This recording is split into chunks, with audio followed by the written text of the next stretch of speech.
o nervo ficar embolado, se é o nervo ciático?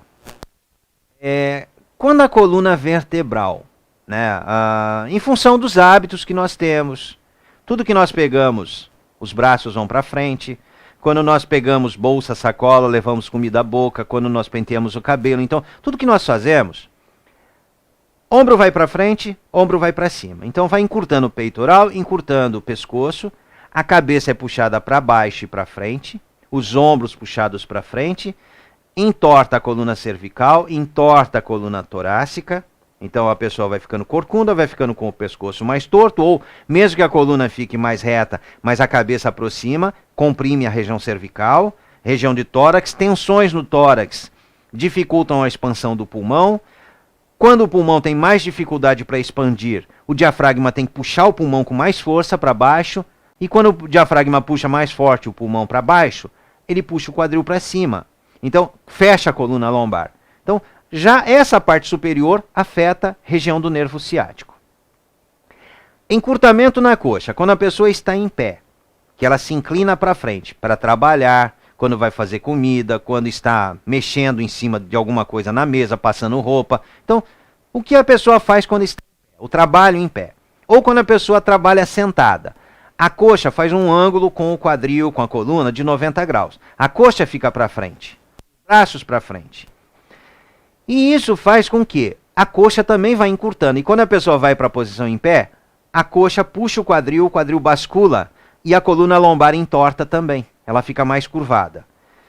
Então, essas curvaturas aumentadas na coluna, a cabeça e o quadril se aproximam, diminui a distância cabeça-quadril, diminui o espaço para todas as vértebras na coluna e muitas vértebras saem do alinhamento, se deslocam.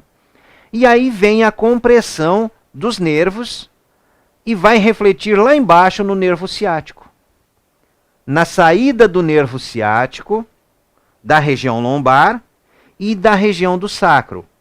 Então, daqui saem os nervos, né? Nervo ciático S1, S2, L3, L4, L5, e esses nervos vêm para cá. Eu já atendi paciente, isso foi em 2000, foi no ano de 2000, um senhor, ele era agricultor, um senhor magro, alto, e ele tinha muita dor no nervo ciático, exatamente essa dor que você está falando. Ele tinha dor, queimava, doía demais, desde a coluna, passando pela nádega e descendo até o pé. Quando eu fui mobilizar a região do quadril, quando eu fui mexer, era do lado esquerdo dele. Quando eu fui mexer aqui nessa região, nos nervos, onde os nervos passam aqui, o nervo estava, que é bem mais fino, o nervo é isso aqui. O nervo dele, a área do nervo estava da grossura do meu polegar. Estava tão grosso, estava tão inflamado e tão encolhido o nervo, que estava como um caroço mesmo, mas o nervo descendo, ele tinha uma área comprida aqui, o nervo, que ele estava contraído e mais grosso. Então ele encolhe e fica mais grosso. E aí vai doendo muito. Oi, Veri? Ele estava inflamado, porque quando a coluna vai apertando o nervo, vai machucando o nervo. É uma coisa que eu uso para fazer um comparativo. Pega um alicate, aperta o seu dedo, aperta bem o dedo e fica fazendo isso daqui, o alicate no dedo. O alicate é de ferro, de aço. E fica fazendo isso no seu dedo, por horas. O dedo vai inflamar, vai inchar, vai machucar. Agora, os nervos, não faça isso não. Ou dá uma martelada no dedo, ou põe o dedo na porta e fecha a porta. Né? Não precisa fazer nada disso. Mas imagina o que é quando você amassa o dedo, esmaga o dedo, ou aperta o dedo e ele machuca. Ele fica uma pelota, ele fica uma bola. Ele tem um processo inflamatório, um edema, um processo de recuperação para cicatrizar da lesão. Então vai muito líquido para aquela região. Então fica mais grosso. E o nervo também, só que o nervo, ele tem um detalhe. A coluna está ali apertando o nervo. As vértebras estão comprimindo, estão apertando o nervo. E enquanto as vértebras estão apertando, esse nervo está sendo machucado. E mais um detalhe, quando a pessoa caminha, quando ela anda, o quadril faz esse movimento. A pessoa andando, o quadril faz isso. E a coluna está em cima. A coluna está apertando os nervos e o quadril está movimentando quando a pessoa anda. É o equivalente ao que eu falei do alicate. Você aperta o dedo e fica mexendo o alicate no dedo. Não faça isso. Mas a coluna aperta o nervo e quando a pessoa anda, as vértebras vão fazendo esse movimento, elas vão girando. E vão mascando o nervo, vão machucando. Então esse nervo inflama e ele começa a engrossar, ele começa a encolher. Então quando ele encolhe, ele forma um volume maior numa área concentrada, ele engrossa ali. E ali, onde ele engrossa também, ele fica apertando e alterando a sensibilidade, ou provocando queimação, dor, fisgada, ferroada, choques, que vão até o pé.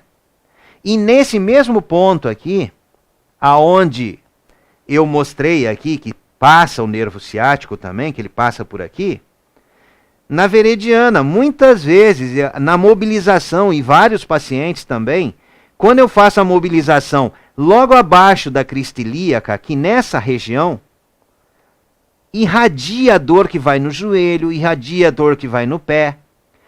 Eu já tive, a Veri já sentiu isso, e muitos pacientes, quando mexe aqui em cima, aonde termina o pescoço e começa a coluna torácica, na maca, quando eu mobilizo os nervos, a mobilização de nervo aqui no pezinho do pescoço arrepia a perna, reflete uma fisgada, um choque, como se estivesse passando corrente lá na lateral da perna e do pé, na sola do pé muitas vezes, nos dedos. Então eu tive um relato de pessoas, muitas vezes. Eu já tive paciente que foi com crise de nervo, tinha hérnias de disco na lombar, foi em crise de nervo ciático, de lombar, na área das hérnias de disco lombar, e a dor aliviou quando eu mexi na região da escápula, entre a escápula e a coluna, no tórax. Tem um nervo que desce ali, que é nervo acessório, que desce a lateral da coluna e vai para baixo. Passa lá pelo quadril também.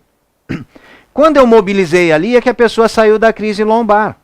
Então, para cuidar do corpo, é o corpo inteiro. Então, pode ser que a dor, essa inflamação, essa queimação que desce pela perna, pode ter relação com a coluna torácica, que tem vértebra que deslocou, e pode ter relação com a coluna cervical. E quando a pessoa sente dor, ela se encolhe. Quando a pessoa encolhe, ela encolhe o corpo inteiro e os músculos que a gente usa mais, né, para frente, esses músculos são mais fortes, então quando a pessoa se contrai por causa da dor, ela se encolhe para frente, para a posição fetal.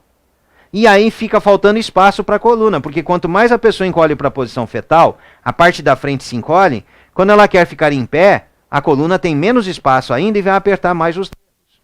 Então, por isso que é importante o alongamento da coxa para encaixar o quadril, né? A coxa tem que alongar no meio da coxa, aqui na região da virilha, que o nervo sai da L1, do final da torácica com a lombar, passa por aqui, desce lá no pubis, na virilha. Então tem que alongar essa musculatura toda, a lateral, a frente, para o quadril encaixar, para diminuir essa curvatura e abrir espaço nas raízes neurais, para descomprimir o nervo ciático. Alongar peitoral para desentortar a coluna torácica, porque senão a pessoa fica corcunda. Tem que desentortar. E também alongar músculos aqui no pescoço para não deixar a coluna cervical fazer isso, curvar e deslocar vértebras para frente. Então, a coluna, ela não pode ter curvas acentuadas. Quanto menos curvada estiver a coluna, maior vai ser a distância entre a cabeça e o quadril e mais espaço entre as vértebras. O que são chamadas de curvas fisiológicas é porque as pessoas têm essas curvaturas, então isso é considerado fisiológico. Mas quanto menos curvada estiver a coluna, que o quadril está encaixado, que reduz a lordose lombar, que o tórax abre e diminui a curvatura na torácica, e que se alonga o pescoço e a cabeça sobe e vai para a posição para trás e para cima, que desentorta a coluna cervical, é quando a coluna está mais livre. É quando a medula dentro da coluna está mais livre e os espaços entre as vértebras também são abertos, descomprimindo a raiz do nervo, deixando a ligação do cérebro para o corpo livre. Então, isso vai fazer com que desinflame o nervo ciático.